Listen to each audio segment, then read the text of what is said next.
a dica de ouro para a reta final do Enem. Aproveita e já pega lápis e caneta e papel. Pega aí, que você vai anotar algumas coisas, tá certo? Você vai anotar algumas coisas porque são informações que vão te ajudar muito. É a dica de ouro. Quero contar um segredo. Vão ser várias dicas de ouro. Várias. Vamos lá. Essas dicas importantíssimas que a gente vai partilhar com vocês são diferenciais para você conquistar a sua aprovação. Primeira grande dica. Conhecer bem a prova do Enem, escolhendo por onde começar, como fazer. E para você não ter dúvida sobre essa super dica de ouro, eu vou detalhar isso com você. Veja bem, todo mundo sabe, mas eu vou repetir. A prova do Enem acontece em 2 dias, né? 2 domingos. No dia 1 de prova, vai ter a prova de Ciências Humanas, de Linguagens e Códigos e Redação. No segundo dia, Ciências da Natureza e Matemática. Na verdade, entre os medibulandos, todo mundo diz que é o dia de Humanas, né, de Humanidades, e o dia das Desumanidades, que é Matemática e Ciências da Natureza. Que coisa, né? E é o dia da nega da partida. Bem, dentro dessa perspectiva de organização de prova que o Enem tem, cada uma das 4 provas, né, tem 45 questões, e de cada uma das disciplinas vão ter questões fáceis, vão ter questões médias e vão ter questões difíceis. O aluno consegue pontuar muito e consegue a aprovação. E eu vou mostrar isso com dados. Fica aqui comigo que você vai ver isso. Quando ele faz as fáceis e as médias.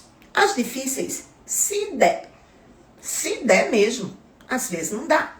Mas se você fizer as fáceis e as médias, você garante alto desempenho. Alto desempenho no processo de construção da nota, que não é número de acertos.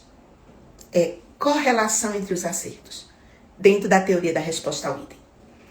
No primeiro dia, tá? São 5 horas e meia de prova, para a resolução da prova, preenchimento do gabarito. E no segundo dia vão ser 5 horas. No primeiro dia, se você treina a sua redação para 1h30 ou até 2 horas, tá? Vale investir 2 horas na redação? Vale mesmo. Porque a redação vai ser a nota que vai puxar a tua média para cima. Então, no primeiro dia, vai ser a prova que vai construir o que eu chamo de média de alta performance, média de aprovação. Então, você pode estar treinando aí redação. O ideal é você treinar sempre 1h30, às vezes até menos, tá? Nas cronometradas aí com seu professor. Mas no dia do Enem você pode até gastar 2 horas. E vai dar tudo certo. Se você gasta 2 horas de redação, você vai ficar aí com cerca de 2 minutos por questão. Aí tem gente dizendo, meu pai, e aqueles textos imensos de linguagens e códigos? Como é que eu faço, professora? Não dá tempo em 2 minutos nem para ler, quanto mais para ver a pergunta, alternativas e chegar a uma resposta. Quem disse que você precisa responder essas questões para ser aprovado? Essas são para chutar. Possivelmente. A não ser que você só gaste 1 hora, 1h15 na redação, aí sobrará tempo para essas questões de texto longo. Mas a maioria das pessoas vai chutar essas questões. E, consequentemente, elas vão pontuar pouco no TRI, tá? Porque elas vão ter poucos acertos, elas vão ser consideradas questões de maior. Elas podem nem ser necessariamente difíceis, mas elas terão tantos erros, porque a maioria vai chutar, tá? E assim mesmo é o jogo, tá? E aí, consequentemente, muita gente vai errar. Ela vai ser considerada uma questão com baixo índice de acertos, abaixo de 30% de acertos pelos candidatos. É uma questão com TRI maior. Que errar, tá tudo certo. No segundo dia, você tem cerca de 3 minutos e meio por questão. E aí você diz, professora, tem umas questões de matemática que nem 10 minutos eu faço. Sim, normal. Elas estão lá para desequilibrar quem acha que tem que fazer tudo, tá? É lógico, tem aqueles alunos que são exceção. Tipo, eu tenho alguns alunos que a nota de matemática deles é maior do que a nota de redação. Tipo, tiram 920 em redação e 940 em matemática. Mais de 940 em matemática. Esses gênios da humanidade, eles existem. Mas as vagas não serão ocupadas só por esses gênios da humanidade, não. Dá para ser ocupada por pessoas normais que não vão fazer todas as questões da prova de matemática e todas as questões da prova de ciências da natureza. Há umas questões de física que para resolver você gasta quase uma página inteira, tá? Mas tem um monte de coisa de física legal. Então a dica de ouro, primeira grande dica, anota aí. Selecionar questões fáceis e médias. As difíceis, se der. Se não der, chuta. E tá tudo certo. Tá? E tá tudo certo. Não sei se vocês acompanharam há 2 semanas atrás, eu fiz uma semana inteira de lives. Essa live tá lá no nosso YouTube, tá? Aproveita, você pode ver nossas lives, tem muita coisa massa lá no YouTube. Mas tem uma live da Mariana Gomes, que foi o primeiro lugar geral do último Enem, aqui na Univasf. Nota quase 800, tá? Era 799.9 alguma coisa. Quase 800. Passaria em mais de 80 universidades em medicina. A Mariana, eu perguntei a ela durante, né, a live. Mariana, você chutou? Ela respondeu, chutei. Caraca, se o primeiro lugar chutou, você não quer chutar? Chuta. Agora tem que saber o que chutar. Então, dica de ouro. Pega essa prova e vasculhe a prova antes de começar a resolver. Tanto no primeiro dia quanto no segundo dia. Separa as questões fáceis e médias, tá? O resto vai ser o resto. Se der para responder, responda. Outra dica muito importante. Para cada um dos dias da prova, tá? Tanto no primeiro dia como no segundo dia, cuidado com o tempo de preenchimento de gabarito. Quando o fiscal anunciar a última meia hora, se você ainda não preencheu o gabarito, pare e vá preencher. É lógico que você deverá ir gastar uns 15 minutos ou 20 preenchendo o gabarito. O que sobrar de tempo, você vai tentar responder o que ainda ficou em aberto ou chutar nas mais lógicas. Mas, por favor, eu tenho um aluno que perde, tá? Não mentorado, mas eu conheço estudantes que depois chegam me narrando, tipo assim, professora, eu acertei no caderno. Tá lá no caderno de resposta. Mas não deu tempo de passar para o gabarito. Gente, acertar no caderno de respostas e não preencher na folha de respostas, né? Que é o que a gente chama de gabarito, não adianta nada. Então você tem que ter tempo de colocar no gabarito. Então atenção. Primeiro dia de provas. Qual é a dica de ouro? Comece pela redação. Miriane, mas eu não gosto de começar pela redação. Não tem uma questão de gostar ou não gostar, não. Ela é a prova mais importante do primeiro dia. Você tem que fazê-la com a cabeça zen, tá? Mary, me deu branco no tema da redação. Então vai lá na prova de Ciências Humanas, lê umas coisinhas. Pelo amor de Deus, não vá transcrever texto que está na prova, na sua redação, não, que isso vai ser motivo de você zerar a sua nota. Mas se inspire. De repente você acha que não está bem para começar aquela redação, faz lá umas 10, 12 questões de Ciências Humanas e depois volta para a redação. Mas, via de regra, faz a redação. E depois, qual a prova você deve fazer primeiro? Linguagens ou Ciências Humanas? Resposta: o que você gosta mais. Professora, eu odeio as duas. Não, não tem isso não. Goste um pouco mais de uma delas, tá? A que você mais gosta, ou que você domina mais. Você deve ser a prova que você vai fazer das questões objetivas primeiro. Por quê? Porque quando você está fazendo o que você gosta e que você domina, você tende a acertar, né? Tá lendo, tá entendendo, aquela sensação de, pô, tô sabendo, tá massa. Isso começa a liberar muita ocitocina. Ocitocina é o hormônio da autoconfiança. Isso será muito importante quando você tiver que se ver diante de 2 questões de dúvida em que você precisará de autoconfiança. Aquele sentimento que vem de dentro. Para dizer, vai ser A, B, não vai ser A, D. Mesmo que não seja. Mas naquela hora, você não pode. Ai, tô com dúvida. E aí? E o tempo passando. Esse tipo de postura não é a postura de quem vai passar. Você tem que ter autoconfiança. Dizer S, pronto. E vamos embora. Então, a dica de ouro do primeiro dia, começa pela redação. Depois você vai começar pela prova que você mais gosta. Outra dica, não responda a prova na íntegra. Divida em blocos. Os blocos, o que você já treinou. Tem gente que divide, tipo 30, 15. Tipo, faz 30 de humanas, depois 30 de linguagens, depois 15, 15. Pode ser 25, 20? Pode. Agora, pode ser o que você treinou. Miriam, eu ainda não treinei nada. Então, treine que é a criatura. Você não pode chegar lá no dia da prova pensando assim, como você vai fazer? A grande dica de ouro de quem vai bem no Enem é ele conhecer a prova e ele chegar na prova com uma estratégia de resolução. A sua estratégia. Não copie, não. Eu estou falando de possibilidades, inclusive de divisão de blocos. Isso é importantíssimo para não cansar muito o seu cérebro em uma única área de conhecimento que está sendo explorada e para garantir bom desempenho nas duas. Mas vamos mais. Tem mais dica de ouro? É lógico que tem. Outra dica de ouro. Já disse, mas repito. não gaste horrores de tempo em questões de texto muito longo. Seja ela de qual prova for, do primeiro dia ou do segundo dia. Elas tendem a ser questões de alto nível e que você pode chutar sem atrapalhar muito sua teoria da resposta ao item. Agora, uma coisa importante que você precisa saber é que quando eu falo de teoria da resposta ao item, significa que o Enem não é só número de acertos, é a correlação entre os acertos. Vou dar um exemplo, tá? Eu tenho um aluno que acerta menos questões e passa. Tipo, eu tenho um aluno com 124 questões aprovado em medicina ampla, com 130 acertos, 129 acertos aprovado em medicina ampla, Univasf Petrolina.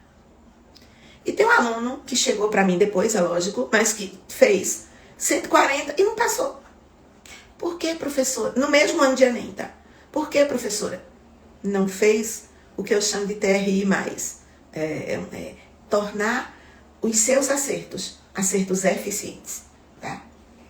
E aí, muitas vezes, isso eu tenho, tanto que eu desenvolvi uma técnica, que eu chamo de TRI+, 2.0. Mas vamos lá, eu quero dar dicas bem importantes em cima da prova do primeiro dia.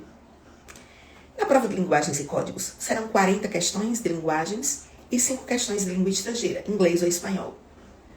Cerca de metade das 40 questões vão ser de interpretação de texto.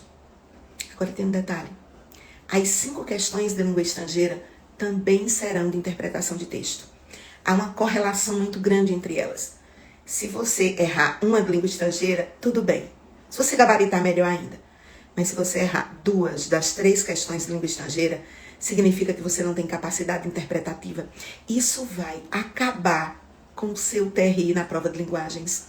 Isso vai te tirar pontos importantes por causa da correlação interpretação textual, seja em língua estrangeira ou seja na nossa língua portuguesa. Tá certo?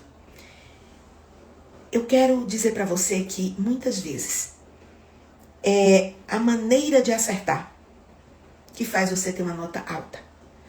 Eu vou colocar aqui, eu quero que você anote esses acertos. Lembra que eu disse que eu queria que vocês pegassem caneta e papel? Eu vou dar os acertos e a média por área do meu aluno Guilherme Sá, tá? Que foi aprovado em medicina com 124 acertos, ampla concorrência, primeira chamada, não foi em remanejamento não, tá?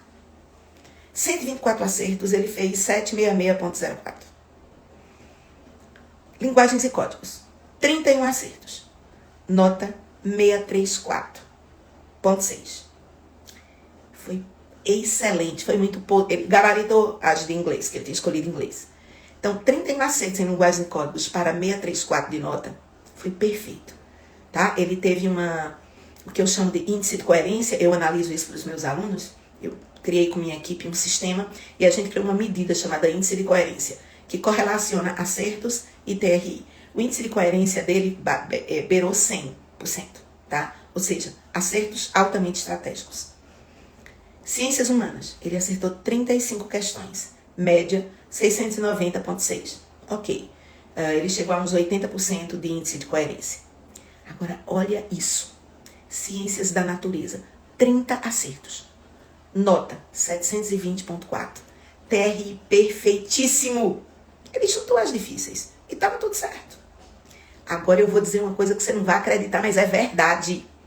Eu vou, inclusive, quando terminar aqui a live, eu vou colocar essas notas, os prints da minha conversa com o Guilherme Sá, tá? Que tem as datas lá do acerto, no pós-Enem, quando saiu o gabarito, e depois a conversa com ele, quando, em fevereiro já, não é? De 23, quando sai a nota do Enem. Bora lá. Matemática. 28 acertos. Média. 824.6. Você vai dizer, não pode, Meire, menos de 30 acertos e 824 de nota? Pode, porque foram acertos correlacionados. Por isso que eu estou dizendo que você tem que aprender a separar as questões fáceis e médias e deixar as difíceis para se der. Resultado, redação 960. Bem, gente, quem é de ampla concorrência, redação tem que ser 960. 940, olhe lá, tá? Se você bota lá 150 acertos. Mas para quem coloca 140 acertos, a redação tem que ser 960. Professora, eu ainda não sou essa redação 960. Você tem um mês para ficar bem? E eu quero aqui de antemão dizer uma coisa. No finalzinho eu detalho mais. Nossa próxima live vai ter uma grande expert em redação, uma corretora do INEP, falando com a gente, tirando inclusive dúvidas de vocês, tá? Ou seja, se vocês quiserem perguntar alguma coisa, vocês podem falar comigo aqui, tá bem? Se vocês quiserem perguntar alguma coisa, vocês podem falar comigo, colocar aqui a pergunta que eu vou responder. Agora, bora lá. Ficou claríssimo que quantidade de acertos é importante, mas qualidade de acertos é a grande dica de ouro. E como é que você vai ter qualidade de acertos? Treinando, fazendo simulados que tenham correção por teoria da resposta ao item, tá? Vamos lá. A prova de linguagens e códigos a gente já detalhou e já detalhou a informação importante que muita gente esquece, que é a importância de língua estrangeira. Mas vamos aqui para ciências humanas, tá? São questões de geografia, história, filosofia e sociologia. E atenção, essa prova é a única prova que é verdadeiramente interdisciplinar. Sim, numa mesma questão, para resolver, eu preciso de história e filosofia. Numa outra, eu preciso de filosofia e sociologia. Numa outra, eu preciso de sociologia e geografia. Ou, às vezes, até de sociologia, filosofia e geografia. É muito interdisciplinar. É a única prova, de fato, interdisciplinar do Enem. É a prova de ciências humanas. De fato. Agora, atenção. Das 45 questões, quase metade da prova, 45%, às vezes 47%, geografia. No passado tinha muita geografia humana e pouca geografia física. Agora está mais, pau a pau. Geografia física aumentou muito o seu índice de cobrança. Então, eu estou querendo dizer para você que quase metade da prova de ciências humanas envolve conhecimentos de geografia. Ponto. Então, eu estou te dando ouro. E depois de geografia, o que é que mais cai? Historicamente, cai sociologia, aproximadamente 25%. História, cerca de 20%.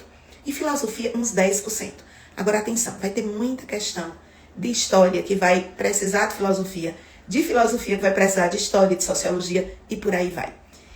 Então, é uma prova que eu gosto da prova de ciências humanas. Outro dia eu estava pegando uma prova de ciências humanas, deixa eu ver aqui. Gente, eu tenho 55 anos. Eu entrei na universidade ia fazendo 17. Ou seja, eu deixei de estudar as outras coisas que não são biologia há muito tempo. Há quase 40 anos eu deixei de estudar tudo isso. Resultado, eu acertei várias questões de ciências humanas. Só por questões de atualidade, outras de passeio. Eu lembro que tinha uma questão, um detalhe que era de Roma. Como eu tinha ido em Roma, fui lá gabaritei, foi fácil essa. Depois de você vivenciar, indo num lugar, você não esquece. Mas nem todo mundo que vai fazer o Enem precisou ir para Roma. Você precisa estudar com um grande professor que consiga correlacionar as coisas. Dentre as questões de história, predomina a história do Brasil. Tá? Muito história do Brasil. Então, que massa. Fechando o primeiro dia, redação, eu não vou detalhar as dicas de ouro de redação. Por quê? Porque nossa live da próxima semana, que eu vou detalhar com vocês, será com uma expert de redação, para deixar você nesse último mês topado. Então, vamos lá. Descrevi as dicas de ouro do primeiro dia. Agora eu vou pro segundo dia. O segundo dia, a negra da partida. Que história é essa, Miriam? Existe um dito popular, quer dizer, aquele momento decisivo da partida. Porque as notas de ciências humanas e de ciências da natureza, por melhor que você pontue, elas não pontuam demais dentro da teoria da resposta ao item. As maiores curvas de acerto são para matemática e, em segundo lugar, ciências da natureza. Inclusive, a prova mais difícil do Enem. A prova mais conteudista. E nada interdisciplinar. Questão de química é de química, física é de física, biologia é de biologia e pronto. Às vezes até tem um texto que você acha que a pergunta vai ser de biologia, mas não, ela é bem de química. Tem apenas um fator, já que ciências da natureza vai estar estudando a vida, a natureza. Então, há textos que tem cara de questão de biologia, mas de fato é de química, de fato é de física. E as de biologia são bem de biologia mesmo. Inclusive o ano passado. As questões mais difíceis foram as de biologia. Ano passado. Tá? Não é uma opinião da professora Meriane, não. É uma opinião de todos os especialistas em Enem. Eles alternam, tá? Tem ano que a ruindade é de biologia, tem ano que a ruindade é de química. Raramente a ruindade é de física. Porque física o povo já tem pânico, né? Se colocar ela ruim, o povo vai sair correndo, né? Tentando se enforcar num pé de coentro. Depois... Gente, pé de coentro é bem pequenininho, tá? Não dá pra nem enforcar, né? Canteiro. Mas vai dar loucura na cabeça de qualquer pessoa. Mas no segundo dia, atenção, matemática. A prova de matemática tem 11 questões fáceis. Conhecimento do ensino fundamental 2, lá do 7º, 8º ou 9º ano. Cara, você não pode errar um negócio desse não. Se você errar, você se ferra. Tipo, o Guilherme, que acertou apenas 28 questões de matemática e tirou quase 830 de média em matemática, ele acertou todas essas fáceis. Médias são 23 questões. O Guilherme acertou quase todas as médias. Ele errou as difíceis. E tudo bem. Você acertando as 11 fáceis, a maioria das médias, tipo 20 médias para tentar ficar aí com 31, tua nota passará de 850. Agora, se você acertar todas as fáceis, todas as médias e algumas difíceis, sua nota passa de 900. Matemática puxa muito tua média para cima. Puxa tua média para aprovação de medicina. Ela é uma prova estratégica. E, por favor, o que são questões fáceis? Ensino fundamental. O que são questões médias? Conteúdos do ensino médio, mas conteúdos fáceis. Raciocínios fáceis. E as difíceis? Geralmente exige transformação de medidas, exige uma fórmula bem específica. Tem gente que diz assim, eu vou me dar mal no Enem porque eu não aprendi logaritmo, eu não aprendi trigonometria, e daí? Vai ter um de logaritmo, dá pra você passar sem logaritmo. Se você sabe, ótimo, você vai pontuar logaritmo. Mas se você não sabe, tá tudo certo. Sabe o que é que te tira? Essa mentalidade que você às vezes coloca, que se você não sabe isso, não sabe aquilo, você não vai passar. Para passar, não precisa saber tudo, precisa ter estratégia de prova e ter técnica de saber separar quem é fácil, quem é médio, quem é difícil. Tá? Existe técnica para isso. Eu tenho um método chamado TRI mais 2.0. É porque é a segunda versão do TRI mais. Gente, essas questões fáceis, médias e difíceis, elas não estão assim, tipo, primeiro as fáceis. Não. As fáceis estão espalhadas pela prova. Por isso que eu disse que a dica de ouro é, eu comecei a prova, eu vasculho as questões fáceis. Eu separo as fáceis e as médias. As difíceis, você vai deixar para fazer se der. Se não der, chuta tudo e tá tudo certo. Dá para passar. Dá para passar. Te provo isso, tá? E a prova de ciências da natureza, como eu disse, química, física e biologia, questões bem separadas. Cerca de 42% dessas questões vão ser de biologia. 33% de química e, às vezes, chegar a 38% de química, tá? Então, vai haver aí aumenta química, diminui física. Biologia tem se mantido sempre em 42% da prova. Aí você diz, que massa. Mas o ano passado, esse que massa, foi torando, tá? O ano passado foi torando. Quando eu vi a prova, eu disse, coitados dos meus alunos. Tem um monte de gente que gabaritou. Fica claro que na prova de ciências da natureza, as questões, elas exigem conhecimento. Tem nada de leitura e interpretação de texto. Sabe ou não sabe. E ponto. É a prova que mais pega o aluno, porque não tem essa coisa de conhecimento do ensino fundamental como lá tem matemática. Não. Ciências da natureza é conhecimento mesmo, teoria no detalhe. É uma palavrinha que torna fácil, tipo, algo falso ou algo verdadeiro. Agora, qual prova você faz primeiro no segundo dia? A que você mais gosta. E não faça ela na íntegra. Faça por partes. Eu disse que no primeiro dia você tem cerca de 2,5 minutos por questão. E no segundo dia, 3,5 minutos por questão. Mas não resolva pensando nisso. Você precisará gastar 1 minuto na maioria das questões nas fáceis para sobrar tempo para as medianas. E, quiçá, para algumas difíceis. Só para você entender mais ainda a importância de você fazer questões estratégicas no segundo dia. Para que seu TRI seja positivo, tá? O que eu chamo de TRI+. Eu vou partilhar, anote aí.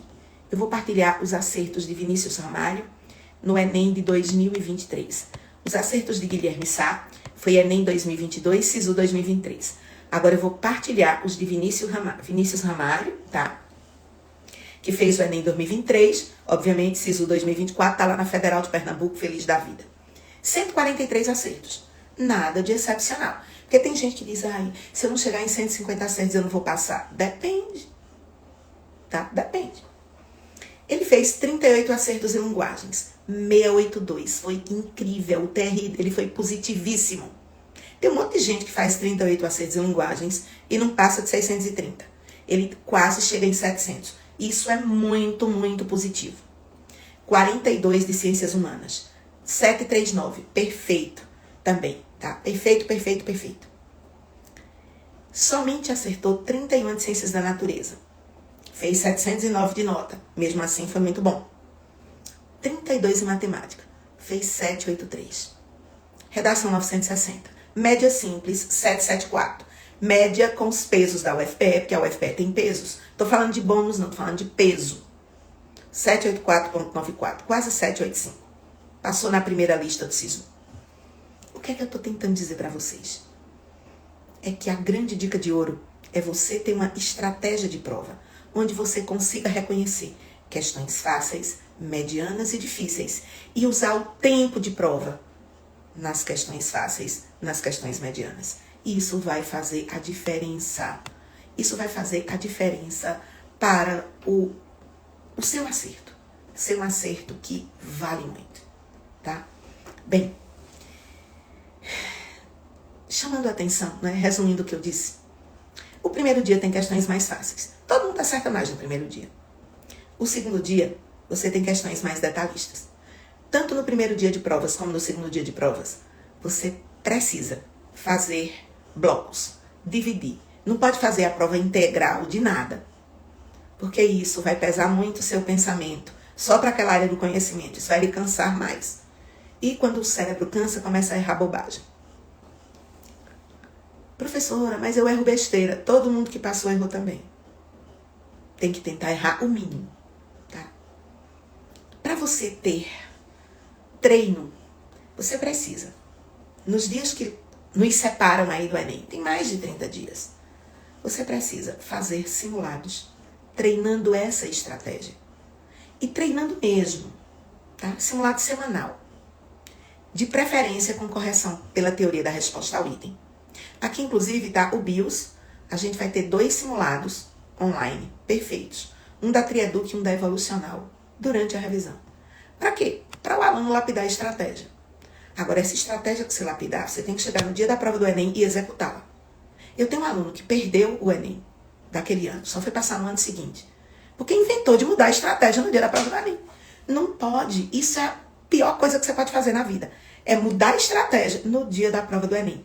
Você tem que ter uma estratégia onde o seu cérebro vai chegar lá e ele sabe que aquilo ele vai fazer. Comece pela redação, tipo, gosto mais de humanas, vai para humanas. Alterna com linguagens, volta para humanas, fecha com linguagens. Segundo dia, alternância entre natureza e matemática. Qual fazer primeiro? A que você mais gosta. Lembra, isso gera ocitocina. E quando gera ocitocina, isso te enche de autoconfiança, o que é importante para suas sinapses serem mais rápidas, mais ágeis, sem insegurança. Resumindo, a grande dica de ouro é estratégia de prova. Sem isso, você não vai para lugar nenhum. Resumindo, o primeiro dia tem questões mais interdisciplinares, de maior interdisciplinaridade, né? Tá o professor aqui gaguejando. Em ciências humanas e a importância de língua estrangeira na prova de linguagens, que muita gente acha que não tem essa importância e tem. Vai fazer muita conexão. No segundo dia, garantir acerto de questão fácil e média em matemática, tá? Mesmo que você chute as difíceis, não tem problema.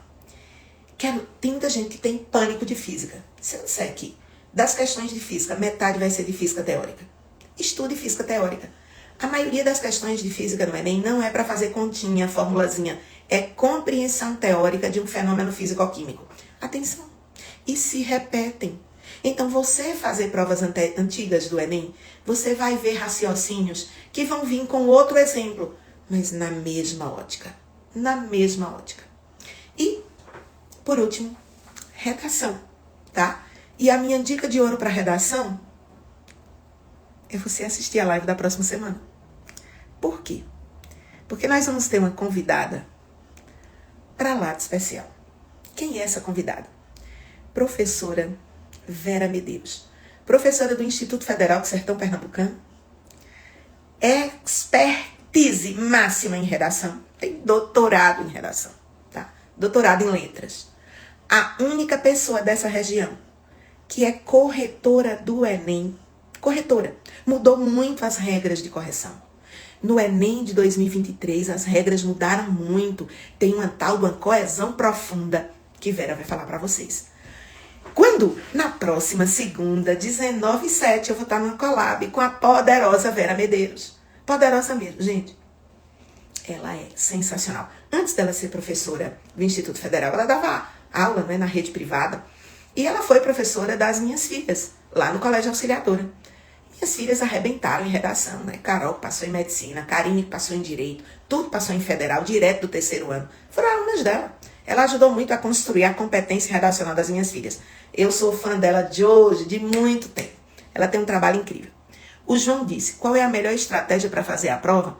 Por onde eu começo? Como eu vou revezar as questões? João, eu acho que eu te respondi isso agora há pouco tempo. Mas veja, no primeiro dia, começa com redação. E depois, segue pela prova que você mais gosta. Ou ciências humanas, ou linguagens. Meriane, eu odeio as duas. Não odeio não, tá? Pela que você domina mais, tá? E vai fazer a prova inteira? Não, não vai fazer a prova inteira. Vai fazer uma alternância. Blocos, e aí o número de questões por bloco você vai decidir. Se você vai fazer 25-20 ou vai fazer 30-15, contanto que dá 2 blocos, tá? Pelo menos 2 blocos. No segundo dia, repetir também a mesma história. Começar pela prova que você gosta mais e dividir em blocos, tá certo? E antes de qualquer coisa, antes de responder, porque muitas vezes, sabe a história de não dar tempo? Às vezes as 5 últimas questões são bem fáceis e você chutou elas. Acabou com a tua teoria da resposta ao item. Pode se preparar para não conseguir uma boa nota e não conseguir desempenho pelo Enem Sisu, tá? Então eu já te dei essa resposta. Aliás, na live inteira eu falei sobre essas estratégias que o João estava perguntando aqui, tá? Então fica muito claro. É assim que os meus alunos campeões fazem. Eles são campeões mesmo, tá? Eu tenho sempre os primeiros lugares gerais. Primeiro lugar geral, segundo lugar geral. E aí? E aí você tem que dizer que tem aluno campeão. Ah, Meriane, você é muito metida besta. Sou, não. Eu tenho alunos que são maravilhosos. Aí eu adoro mostrar que eles conseguem ser sensacionais, tá bem? E você, se seguir essas estratégias e desenvolver o raciocínio, aprender a separar a questão fácil, médio e difícil, é a grande dica de ouro.